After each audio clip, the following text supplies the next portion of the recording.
Guys, we done did it. The Golf R is, well, lowered. It's lowered, has the SBC upgraded stage 2 flywheel and clutch, has the APR short shifter, which actually I wasn't even going to do at first, but somehow just sort of happened. And I guess found a little friend just accidentally just parked next to me while I was trying to clean the mic off the iPhone. Long story short, everything's working good now. Nothing always goes correct, but damn, she looks good. Oh my gosh, just like I'm not gonna lie, I did want it to be a little bit lower, but I mean, where it is right now, it's good. Sorry, I keep changing it back around. But where it is, I mean, it's honestly good right now. I mean, I wanted fitment to be like finger fitment, like pinky fitment. But, for stock wheels and tires for right now, that's fine. And not only that, but it also does handle good still. Well, better handle better. Because, so basically I got the BILSTIEN B8 struts, the NEUSPEED racing lowering springs, and heavy duty cup kit from ECS tuning, basically strut mount, bearing, all that stuff. Thing has basically new suspension because I already had got lower control arms, bushings, low control arms, ball joints, freaking sway bar and links, all that stuff done. Next, I'm going to be doing the upgrade, the stiffer rear sway bar. So this thing could be handling even better than it is right now. Because, I mean, honestly, it still has a little bit of body roll in it, which is it's not like it's a lot, but it's definitely still there. It's better than what it was with the regular stock springs, but it's still definitely there. Man, my hands are freezing. I'm ready to be done talking. I'm ready to go driving at this point in time. But, yeah, let's show you that short shifter. I actually didn't even see the freaking short shifter yet, because honestly, I'm not the one that put it on. I took it to Drive AutoWorks, which insert clip. Well, it'll be on the screen as I'm talking, as a car walks past. But, yeah, let's see that short shifter. Alright, so as we see right in between there, a little APR short shifter kit. That filter is definitely going to need to be changed sooner or later, which is crazy because, I mean, the filter is only literally a 1 year old. But, hey, Golf R with no oil leaks. Look at that. It does have to be cleaned in there, definitely. But, do that cleaning and stuff. As you gotta, honestly, a lot of the dust and leaves and stuff just gotta be vacuumed out of there. I never actually went a full my finger. Sorry, guys. Okay, we'll start again because I kind of forgot my finger was over the camera. But yeah, as I was saying, I didn't do a full engine bay clean yet since I actually got the car. So I don't know, there's kind of some leaves and dirt on the intake manifold and stuff, which just honestly got to clean out. But at least there's no oil leaks anymore. I wasn't like that before, but yeah, bro, I can't stop looking at the APR short shift kit. That thing looks so good. So, alright, yeah, we're about to head out and I guess get a little bit of jogging footage because I actually have to break in the clutch. As of right now, I mean, we're at what are we at? We are at 220 miles on the clutch braking period. We need 500 to break in. Oh, this back wheel looks so good. Yeah, we need 500 to break in the clutch. Everyone keeps dropping over here now. But yeah, we need 500 to break in the clutch all the way, and then after that, we're getting retuned. I was gonna go to DT Performance, but schedules don't really match up, and he's not on the shop at Tuesday, so I'm gonna just retune it on UNITRONIC. It's already on Stage 1 Plus, so I'm just gonna be doing the Stage 2 now. So yeah, extra 40 horsepower or something like that, extra 35 horsepower, some shit like that. Which I'm definitely waiting on, because the extra 30 from stock to Stage 1 Plus is mind-boggling. So I can't wait. I can't wait to get this thing retuned. I was gonna get a Pops and Bangs or DT Performance, but whatever. We'll go ahead and be fine. UNITRONIC, it's actually $150 anyway, so it's nothing crazy. And just retune it one day after work next week, like Tuesday or Wednesday. Go ahead and retune it, and yeah, let's get to driving.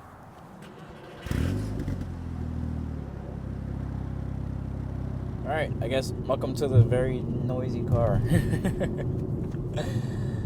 I'm telling you don't ever notice how loud and how many noises and like, not creaks, but like rattling noises your car has until you're playing absolutely no music at all. And I freaking hate it. Hopefully y'all can't hear all the noises. I mean, it's not really that much. It's kind of like that noise in there, whatever that is, and this noise that I still can't figure out where the rattling is coming from. All interior stuff, so that's not nothing outside the car, but that's just annoying. Short shifter kit. This thing is freaking so good. Like, it's notchy how you would want it, and the shifts are actually shorter. Like, way shorter. So I've been noticing, like, it can get into gear so much easier with the SBC Stage dual clutch and flywheel. Like, I don't know if it's just me, but the revs are like dropping faster. Maybe because I haven't drove the car in a week, honestly, but the revs drop, you know, definitely a little bit faster. It's definitely noticeably faster. The revs are dropping when you put the clutch in, and it kind of revs like a bit easier.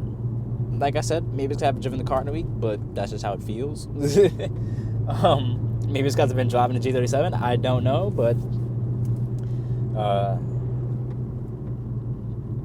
like, the closest thing I can compare the shifter to is, like, I'm probably not talking too loud, but, like, what I can compare the shifter to is basically a Honda, like, one of the newer gen Honda, like, either Type R or Accord Sport shifters, which you may be thinking, like, that seems like a not good, but Honda shifters are actually pretty freaking good if you don't know. Like, the newer model manual Honda shifters, they are, like, the notchiness is perfect. Like, the directness of the gear shift is perfect.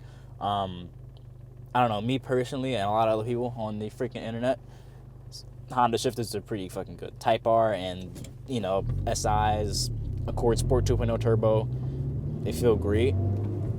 And this is like similar to I cannot speak. This is similar to replicating that feeling. I did not see that car, but it's similar to replicating that feeling of how it feels in the Honda. Like, it's not like too much force that you need, like, when you're starting to get out of gear, but it's like when you want to put it in gear, you get that nice satisfying it's like perfect. So I'm definitely in love with it because, I don't know, I like a shifter that's like doesn't take like too much strength to in between throws, but definitely a nice satisfying click or clunk when you get in a gear, and that's kind of what this shifter provides. It's fucking perfect, honestly. So I definitely do love it. Yeah, I mean, I was kind of like hesitant to like get the short shifter because honestly the shifter felt perfect from factory, but this is what perfect feels like now, and now I know that. Before, it wasn't perfect. It was sloppy. I drove my cousin's E90 M3, and I'm like, wow, my shifter really does feel fucking sloppy. Like, and it's not a bad sloppy, but it's just like this is a sports car-ish. Okay, it's a sport hatchback, all right?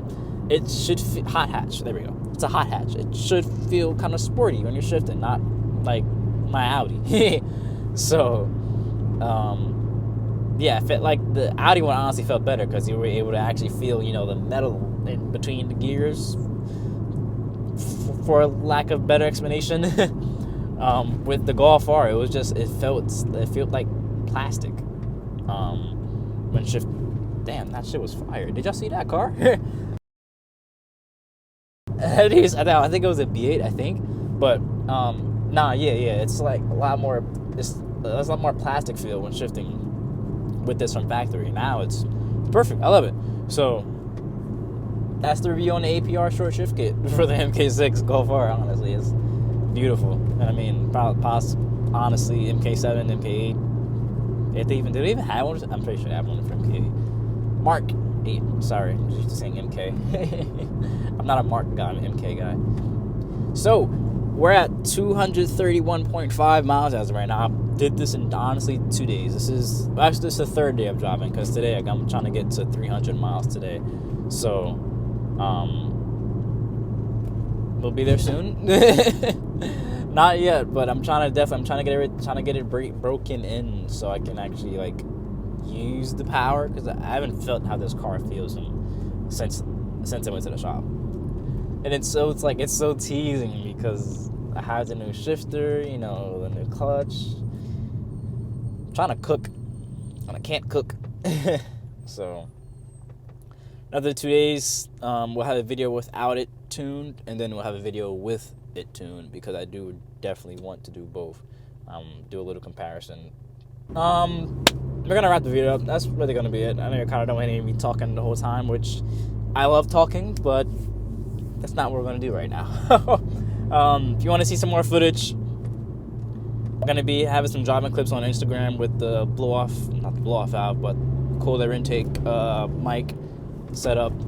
Also, some shorts will be on here. Let me get in here really quick so I can stop recording. But yeah, some cold air intake. And then we'll also have some shorts.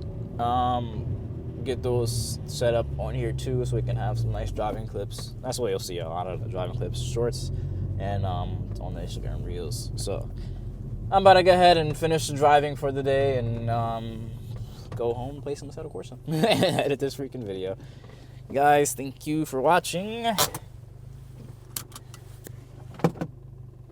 I'll see you guys in the next one. Keep drinking water. It's good for you.